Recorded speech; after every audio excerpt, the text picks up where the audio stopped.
Wir besuchen einen neuen Freizeitpark, der dieses Jahr eröffnet hat. Gigantisch groß und gigantisch beeindruckend ist. Wir sind in Epic Universe. Was war das bitte? Ich glaube, das ist das Beste, was ich jemals gesehen habe. Mahlzeit, herzlich willkommen beim Review-Video-Magazin, einem neuen Video unsererseits. Und wir besuchen einen neuen Freizeitpark, der dieses Jahr eröffnet hat. Gigantisch groß und gigantisch beeindruckend ist. Wir sind in Epic Universe. Ja, wir sind in Orlando, Florida und Universal Orlando Resorts. Ihr kennt es mit den Universal Studios, den Islands of Adventure und Volcano Bay, dem Wasserpark. Und Universal Epic Universe ist ein neuer Freizeitpark, der jetzt aufgemacht hat. Mit einigen Achterbahnen, Attraktionen, krasser Gestaltung. Und das Ganze gucken wir uns heute an, nehmen euch mit. Wir haben eine VIP-Experience gebucht, zusammen mit ganz vielen anderen verrückten Menschen. Vielleicht seht ihr den einen oder anderen im Hintergrund mal rumhüpfen. Und einige habt ihr davon hier auf dem Kanal schon gesehen. Das wird auf jeden Fall mega spannend und super witzig. Wir haben uns gestern Abend schon getroffen an der Bar und alle sind hyped, alle sind früh ins Bett, weil alle Bock haben und fit sein wollen. So Leute, das alles hier bis zu dem Dach sind Behindertenparkplätze, by the way. Die 3 Dächer da, also die 3 Dächer da und die 3 Dächer da, das sind dann Solar. Das ist auch ganz viel. Also es sind mehr Behindertenparkplätze als Solarpanels. Musst du mal? Ja, ich muss mal, aber das mache ich jetzt nicht.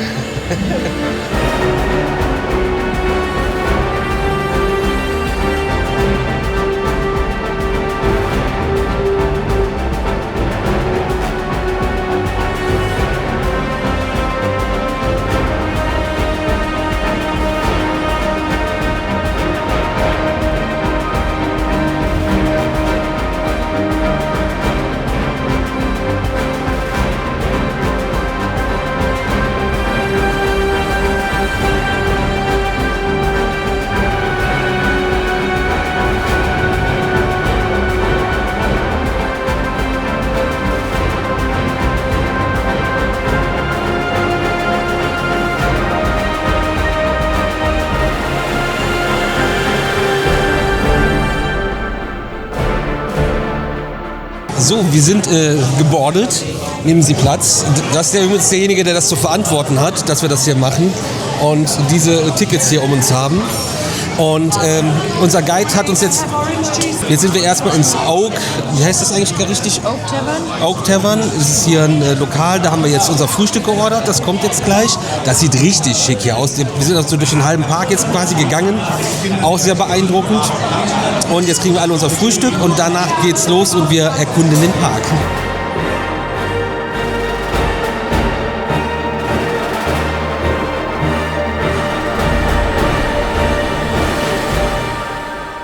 Wir haben das Frühstück absolviert, das gehört halt zu dieser VIP-Experience dazu. Die letzten packen noch ein paar Sachen in locker und wir starten mit dem Super Mario-Themenbereich. Yoshi's Adventure ist heute ganztägig geschlossen, stand auch vorne am Eingang schon dran. Aber es gibt ja noch, wie heißt denn eigentlich hier, Mario Kart Bowser irgendwas. Und Mad Car Madness war gerade noch delayed, läuft jetzt aber auf dem Screen auch irgendwie die ganze Zeit irgendwie die Achterbahn down. Aber mal gucken, was der Tag so bringt. Und das ist ja auch immer so eine temporäre Geschichte. Wie gesagt, wir starten jetzt gehen durch das erste Gate und dann geht's in die Super Mario World. Ich bin schon sehr gespannt.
Was geht hier schon wieder ab?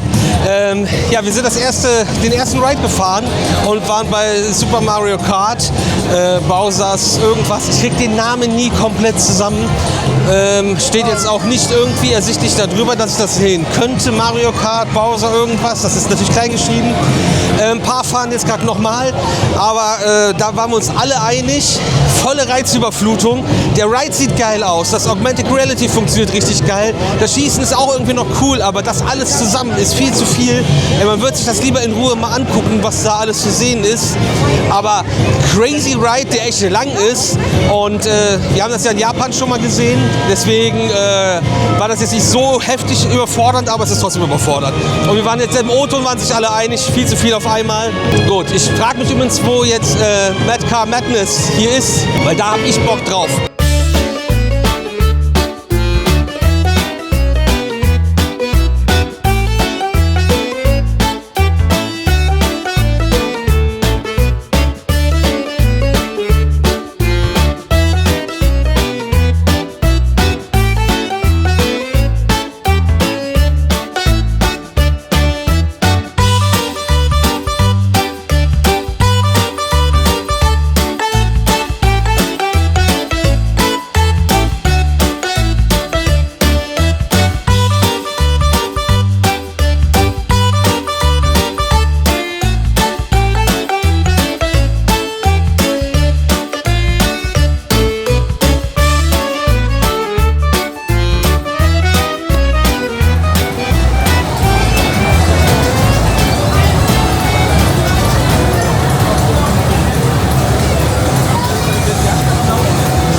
Leute, richtig nice. Wir sind jetzt Mad Car Madness gefahren. Das ist ja ein Donkey Kong-Themenbereich erstmal als erstes, der komplett krass ist. Und dann ist hier drin eine sehr spezielle Achterbahn, die die Schiene verlässt und wieder auf die Schiene drauf fährt quasi. Das als Effekt, aber ja, also witzig, man hat Stellen, wo Schienen fehlen, das sind halt Löcher und da ist die Bahn auch dann extrem shaky. Aber das macht richtig Spaß. Wir haben uns alle hier einen abgelacht. Und krasse Abfertigung. Die fahren einfach alle 10 Sekunden fährt ein Fahrzeug raus. Krass, Wahnsinn. Und der Bereich, oh, wenn du von hier reinkommst. Also da machen wir auf jeden Fall nochmal ein sehr ausführliches Einzelreview zu, wo wir auch mal erklären, wie das Ganze funktioniert. Aber alle 10 Sekunden, das ist krass. Der eine Effekt ist, wo du so seitlich rüberspringst, die Schiene wechselst. Da siehst du ja noch beim Reinfahren die vorderen Wagen. Die anderen, die da gerade waren. So, wir gehen weiter. Wir wollen ja auch noch ein bisschen was fahren und nicht nur filmen. Ja, schön. Hast du? Ja. So, wir verlassen jetzt die Super Mario World und gehen in den nächsten Bereich. Und das ist hier ziemlich cool bei Epic Universe. Du hast ja den Haupteingang, die verschiedensten Gates, die sich von diesem großen zentralen Hub aus verteilen. Das Hotel auch sehr sexy, direkt hier so im Park. Und wir gehen zu einem Bereich, wo ich richtig Bock drauf habe, und zwar zu Dark Universe. Und da sind die ja, Dark Universe, wie es der Name schon sagt, die dunklen Gestalten von Universal vereinen sich da. Und ja, man kennt das ja auch überall her, dass die bösen Charakter, die sind immer spannend und cooler. Man weiß ja auch von Disney, dass sie das ja auch irgendwie jetzt langsam mal verstehen, dass man die auch mit reinbringen kann. Und ja, da erwarten uns, glaube ich, auch noch ein paar spannende Dinge. Ich habe mich halt null spoilern lassen. Ich weiß so grob, was überall steht. Ich kann es euch jetzt aber im Konkreten nicht sagen, was bei Dark Universe ist. Und deswegen habe ich noch mehr Bock. Und da gehen wir jetzt hin.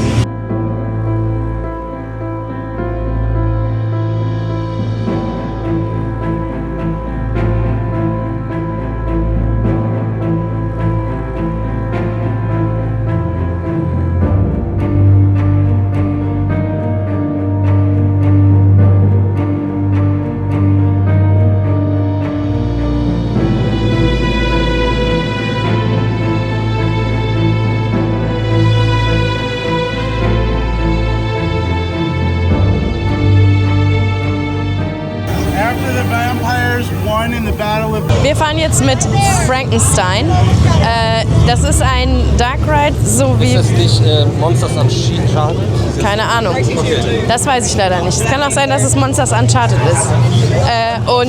Das ist so ein Ride wie Harry Potter and the Forbidden Journey. Aber ich bin ganz gespannt, weil ich wusste nicht, dass dieser Ride hier existiert, wie ich das eigentlich von Casper Skyrim Ride wusste.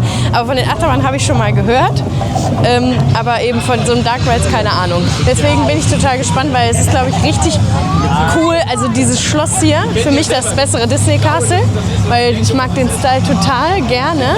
Und das sieht einfach nur super echt aus. Ich bin ganz gespannt. Jetzt gehen wir rein in die Männer von Frankenstein, Victoria Frankenstein. Und jetzt bin ich gespannt und es geht weiter.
Wasn't us.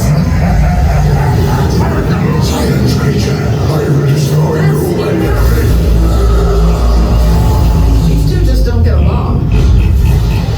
The Dracula experiment is the last piece of the puzzle. And with your help, the world will never see the name Frankenstein the same again. Open the doors!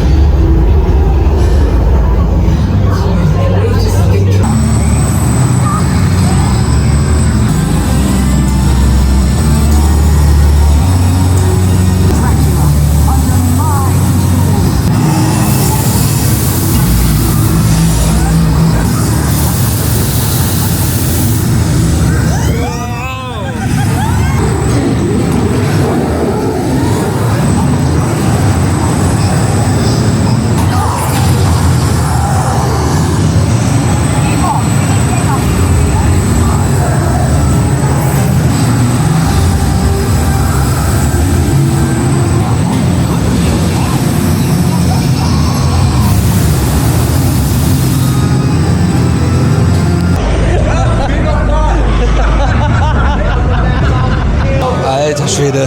Also eigentlich müsste Uschi euch das ja erzählen, aber die ist irgendwie verloren gegangen. Was war das bitte? Also, wenn ein Haufen gestandener Männer hier rumschreit wie die kleinen Kinder, weil die nicht auf ihr Leben klarkommen, was gerade in diesem Ride passiert ist. Wie viele State-of-the-Art-Animatronics möchtest du haben? Ja. Wie viel Effekte und Elemente einfach miteinander verschmolzen? Richtig, richtig krass. Also, ich habe das gerade schon gesagt, ich kriege die Tür nicht mehr zu. Das ist krank. Einfach nur krank. Ja, also Leute, das war einfach nur krank. Also ich habe es cool erwartet, aber so krank. Also alle sind auch völlig geflasht. Nach dem ersten Mal, auf dem ersten Foto muss ich so aussehen, weil ich die ganze Zeit nur... Es kam immer mehr und immer mehr. Also, wie viele Animatronics wollen Sie? Universal hat gesagt, ja. Wie lang soll der Ride sein? Universal hat gesagt, ja. Wie immersiv soll es sein? Universal hat gesagt, ja. Das war einfach nur krank. Also das war, haben auch viele gesagt, ich glaube, das ist das Beste, was ich jemals gesehen habe. Das ist schon echt Wahnsinn. Wahnsinn. Ich kann gar nicht mehr dazu sagen. Einfach cool. Ich sag mal, das wird jetzt auf jeden Fall unfair. Fahren jetzt Spinning Coaster. Weiß ich. Egal wie gut er ist, das holt doch jetzt keinen mehr ab. Ei, also wirklich, was war das? Aber ich fand es auf jeden Fall geil, wie alle, die noch nicht mal ausgestiegen sind, waren es alle schon gegenseitig am Anschreien und am Ausrasten. Aber wirklich, also, da boxt der Papst im Kettenhemd, das ist ja wirklich Sakrament, Alter.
Curse of the Werewolf sind wir jetzt gefahren.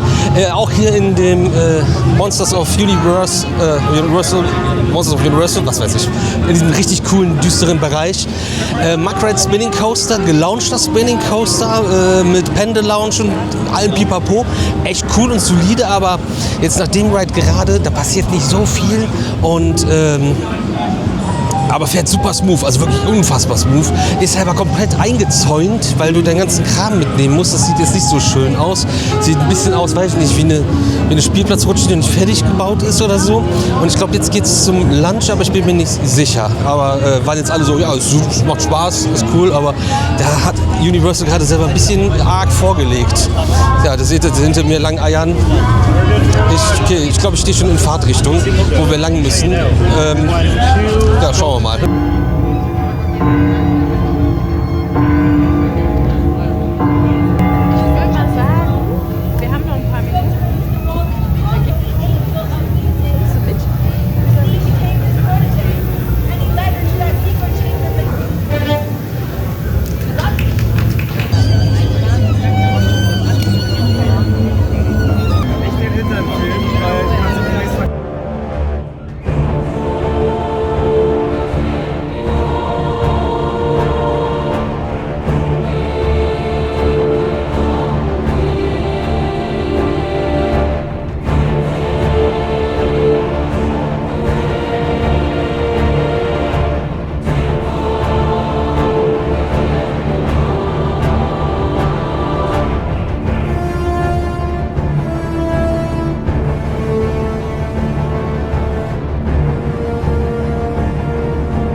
Das Steakhouse, da waren wir gerade. Ein bisschen eingedeutscht ein paar Sachen hier und haben gespeist alle. Das Mittagessen ist natürlich auch inkludiert in unserer VIP-Experience. Jetzt nochmal alle schnell aufs Klöchen und dann geht es weiter zum nächsten Stop. Also dieser Bereich hier ist echt verrückt, wirklich verrückt.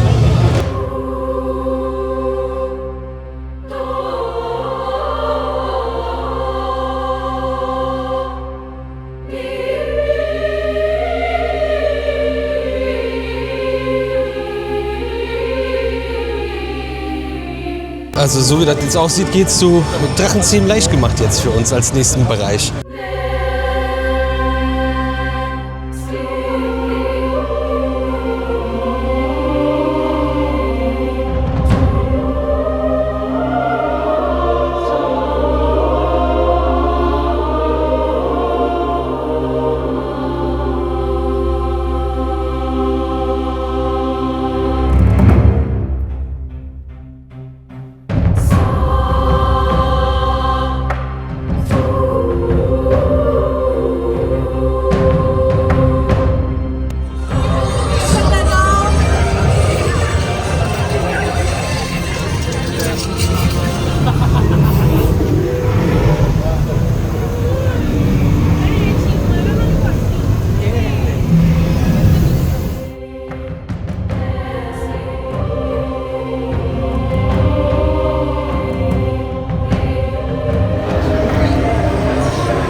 Kennt ihr schon mal eine neue Gang?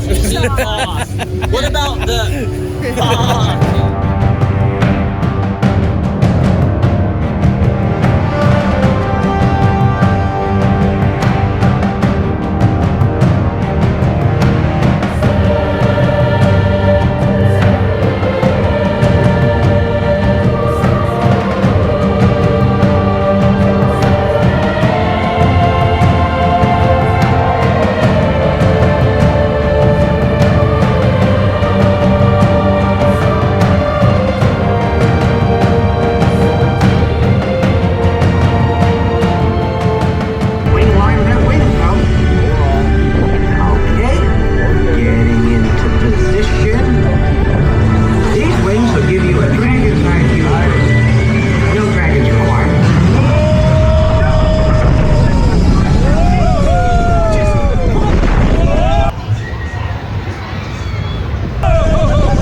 Jo, wir sind jetzt Hip-Cops,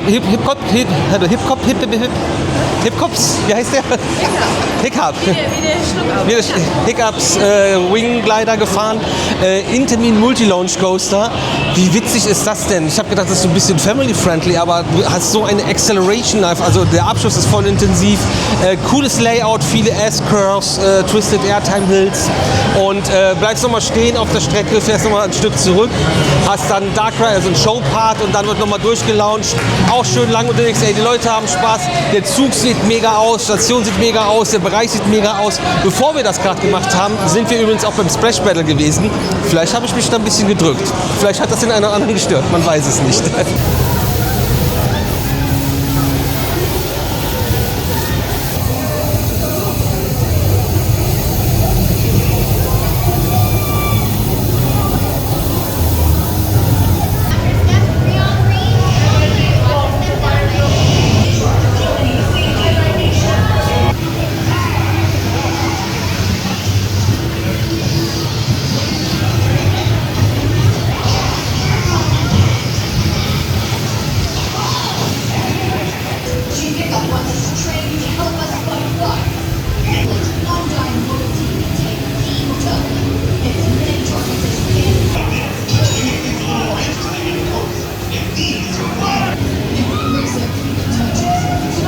Hi Vikings, please make sure both feet are on the bench behind you.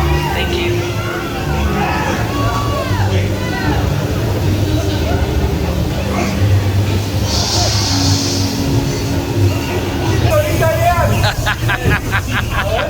Du springst an der Scheiß!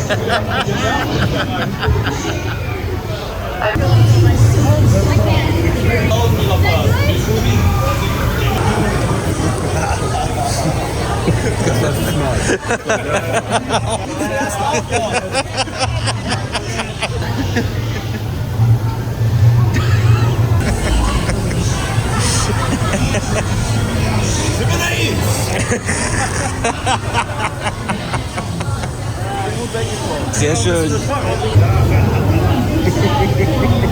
Oh.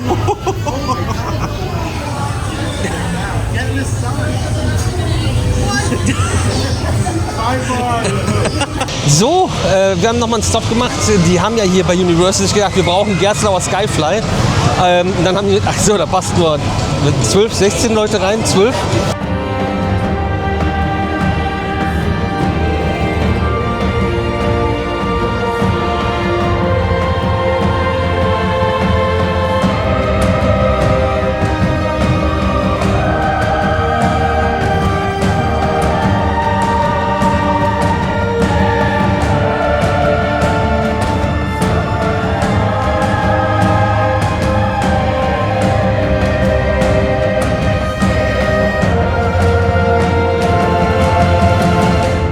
Ja, ist ja ein bisschen doof.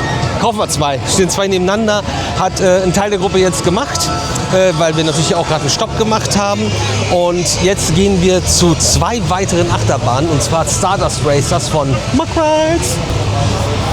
Dueling Multi-Launch Coaster. Richtig crazy, habe ich richtig Bock drauf. Also sind einige heiß drauf. Aber jetzt, weil wir jetzt ja nochmal vorbeikommen hier bei dem Intamin Multi-Launcher, wie cool ist der bitte gewesen?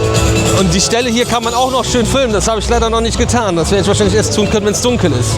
Außer es kommt jetzt ein Zug. Es kommt ein Zug. Ich bin glücklich.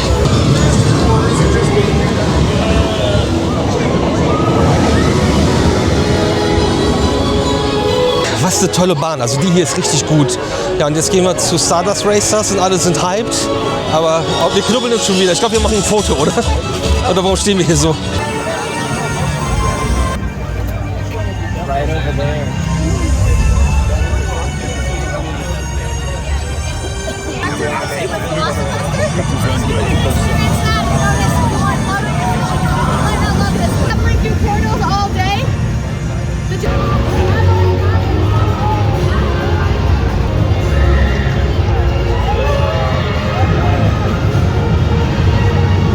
Digga. Alter Verwalter, wir sind jetzt beide Seiten Stardust Racers gefahren. Der neue Mack Rides, oder die neuen Mack Rides Multi-Launch Coaster. Wild, wirklich wild. Dueling Coaster und super cool, wenn sich zwei Züge duellieren und man das Ganze fährt. Aber Wir haben uns ein bisschen aufgeteilt. Es gibt nämlich eine etwas intensivere Seite und etwas nicht so intensive Seite.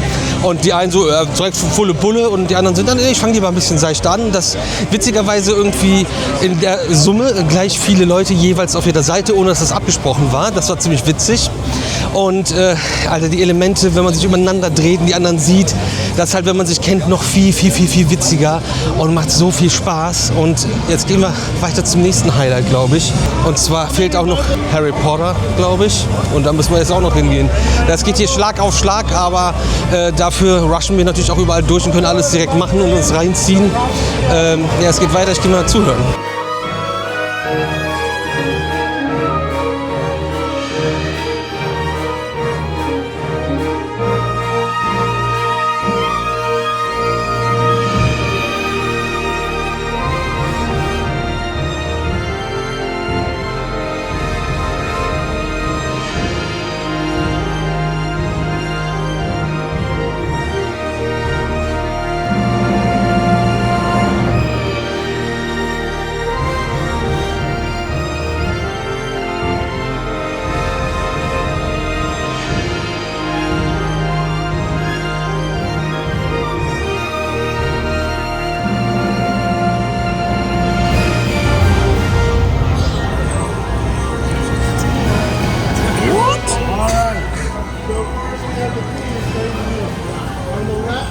P-Pilz, das sieht man gar nicht in Gänze hinter mir, über mir, überall. Vielleicht, wenn du mal übernimmst. Wir sind in der Wizarding World und wir sind in Paris gelandet. Und ich weiß nicht, also das ist ja wirklich der absolute Knaller hier, diese riesige Area. Und das ganze, ja, Wizarding World, also Harry Potter, was man aus den Studios und den Islands kennt. Ich habe hier mal ein Video gemacht, das verlinke ich euch da oben, was es da gibt, was man wo findet und was man wo machen kann. Und jetzt hat man das Ganze hier in diesem Park auch nochmal erweitert. Und wir werden gleich ins Zaubereiministerium gehen. Wir sind jetzt erstmal in die Area gekommen und haben jetzt hier in der Area so ein bisschen Zeit, uns umzuschauen, uns alles anzugucken. Da kriegt ihr jetzt ein paar Impressionen. Dann gehen wir ins Zaubereiministerium. Da bin ich sehr gespannt drauf. Für die meisten auch so das Highlight. Die Harry Potter and the Battle of irgendwie sowas wieder. Das sind alles so Namen. Ich habe mich halt vorher nicht gespoilert und nicht beschäftigt, weil ich das alles hier neu entdecken wollte. Da geht es auf jeden Fall jetzt gleich noch rein. Das ist so quasi das Finale an Rides. Und dann geht es noch zum Abendessen. Und Rewrites haben wir ja auch noch. Und vielleicht muss ich auch noch mal so die eine oder andere Aufnahme machen.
wir sind jetzt. Wir haben jetzt gerade das Battle im Zaubereiministerium hinter uns gebracht. Es muss ein bisschen gereinigt werden jetzt. Krass, einfach verrückt. Ja, wie hat das beschrieben? Eine Mischung aus Spider-Man, wenn du diese Motion Base hast und was hat er noch gesagt gehabt vorher? Es ist auf jeden Fall absurd. Du hast halt einen Aufzug. Wir fahren wahrscheinlich jetzt nochmal. Unser Guide wurde gerade umgehauen, das müssen wir kurz abwarten. Ja, du hast einfach eine Kapsel, fährst seitlich raus und dann passiert ganz wildes Zeug mit Screen-Based, also mit Movie-Media-Based Attraktionen. Aber da sind fliegende Aufzugkabinen, da sind die Screens drin, das gepaart mit krasser Kulisse und Animatronics und es passiert so viel, das fährt so krass und wie scharf das Bild ist, also wirklich, das ist absolut beeindruckend. Krasse Action und ja, Wahnsinn. Ja, Animatronics wieder voll krass, Animatronics, die durch die Gegend fahren. Also wir fahren nochmal, weil es so krass ist. Alle gucken hier. Gut. Habe ich gut gemacht. Ja, danke.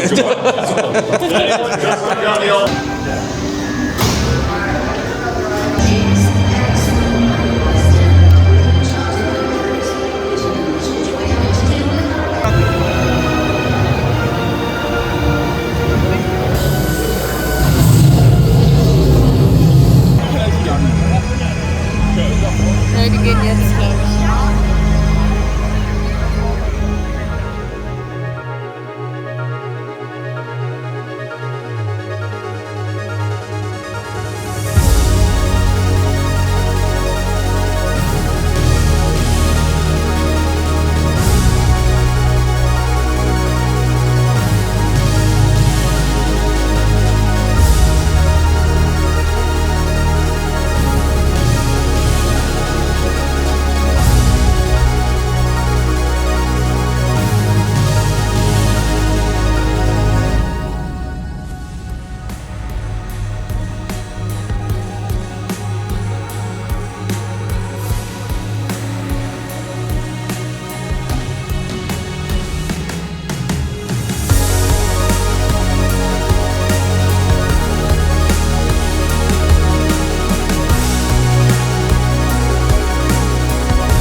Wir haben uns jetzt gerade von unseren beiden super Tourguides verabschiedet und hatten jetzt so 40 Minuten Leerlauf.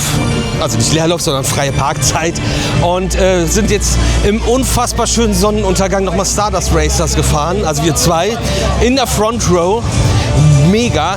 Und gehen jetzt zum Restaurant. Denn wir haben natürlich nicht nur Breakfast, Lunch. Nein, wir haben auch noch Dinner. Und da gehen wir jetzt hin. Warum sieht das hier so krass aus?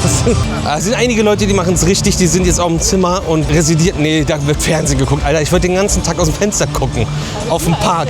Auch relativ gleiches Programm. Also jetzt da, wo kein Licht ist, würde ich sagen, die laufen einfach. Aber nicht alle, das macht keinen Sinn. Ich habe keine Ahnung. Hört nicht auf das, was ich sage. Ich bin gar nicht bereit, jetzt was zu essen. Das ist alles so... Aber da sind wir auch, also O-Ton bei allen ist, es ist einfach krass und wir alle brauchen auf jeden Fall ein paar Wochen, um das zu verarbeiten und auf ihr Leben klarzukommen. Bei den krassen, vielen Eindrücken auf einmal so. Die haben den Park, so wie er ist, aus dem Boden gestampft. Das ist wirklich ein ganz großes Kino.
Wir haben wunderbar gespeist, war wirklich echt so da, war so ein Table-Restaurant, so ein richtiges Restaurant. Es war echt gut. Es war auch schon wieder viel zu viel, aber alles fein. Und ja, wir erkunden jetzt ein bisschen die Themenbereiche im Dunkeln, bringen euch da jetzt gleich ein paar Bilder von mit. Und ein großer Teil unserer Gruppe ist jetzt noch zu der Harry Potter Show in so einem Theaterzelt. Ich habe keine Ahnung, was das für eine Show ist, aber ich dachte, es ist vielleicht auch für euch spannender, wenn wir euch die Themenbereiche im Dunkeln noch zeigen. Und auch selber wollen wir die sehen, weil wenn die Show durch ist, ist dann nur noch eine Stunde wahrscheinlich grob. Aber es gibt noch eine finale Abschlussshow hier, eine Fountain Show. Die werden wir uns natürlich auch noch anschauen. Genau. Und jetzt gibt es erstmal Themenbereiche im Dunkeln.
So, wir sind ja gerade auf unserer kleinen Videorunde und sind noch mal beim Intermi Multi-Launch Coaster reingestolpert. Upsi.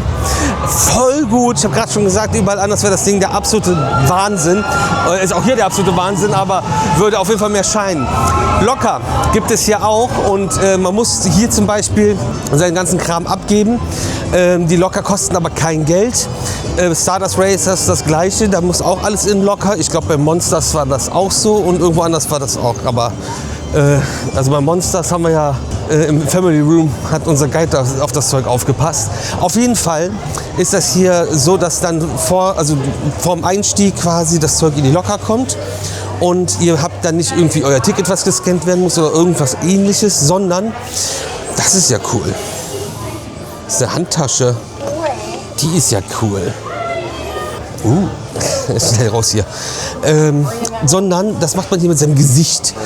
Du drückst dann so, ey, yo, ich möchte jetzt einen Locker haben, dann scannt der dein Gesicht, macht ein Foto davon und überlegt sich, okay, da kriegst du den Locker, dann geht der einfach auf, dann packst du dein Zeug rein, machst die Tür zu und wenn du rausgehst, sagst du an 1, 2, 3, 4, 5, 6, yo, ich hatte bei 2 mein Zeug drin, gehst du hin, drückst du, yo, ich möchte mein Zeug wieder haben. Okay, die Maske brauche ich. Ich möchte mein Zeug wieder haben und dann erkennt ihr dich wieder und dann geht das Ding auf. Das ist ein ziemlich cooles System, das funktioniert sehr gut und haben wir so vorher auch noch nicht gesehen. Und hier hängen manchmal auch so kleine Dome-Videokameras, so Dome-Kameras an den Eingängen. Wenn du also hier ist jetzt die VIP-Tour, die geführte ist ja vorbei. Jetzt ist das Ganze ein Unlimited Express Pass. Und wenn du den scannst, dann registriert das System dich und dann wird dann nochmal gecheckt, ob du derjenige welcher bist, der jetzt gerade fahren will. Das ist übrigens super hässlich. Das grillt alles weg. Man kann das so mal ein bisschen dimmen. Geil, der Animatronic jetzt auch da oben. Hier ist so viel, so cooles Zeug. Wahnsinniger Park. Fazit gleich noch, ne?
So, wir wollten eigentlich jetzt gerade noch mal Stardust Racers fahren.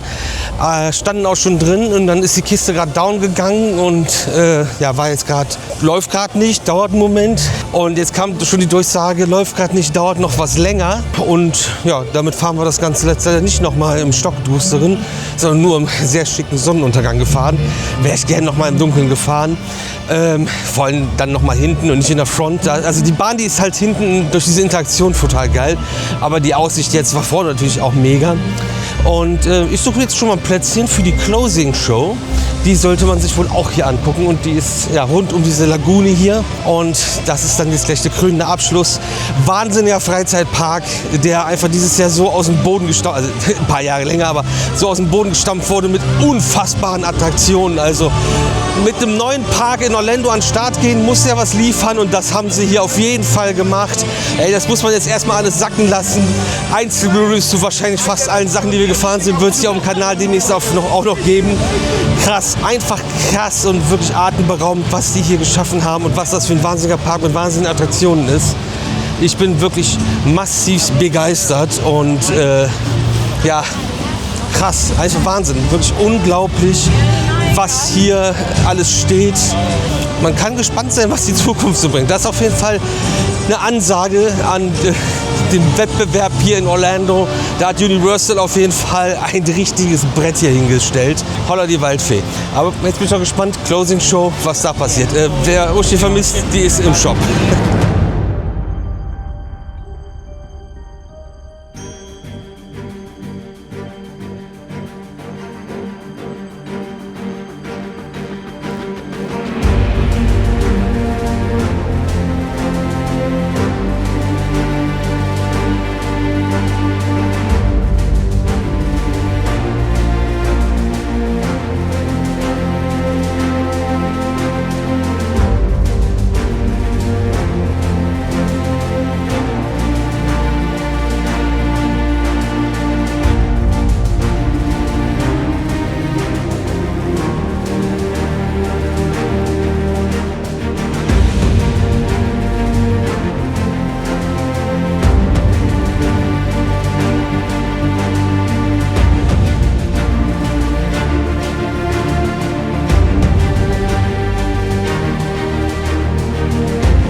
So Leute, ja, 22 Uhr, der Park schließt, Closing Show gerade noch gesehen, sehr schön, mal nicht das große Tamtam und Feuerwerk.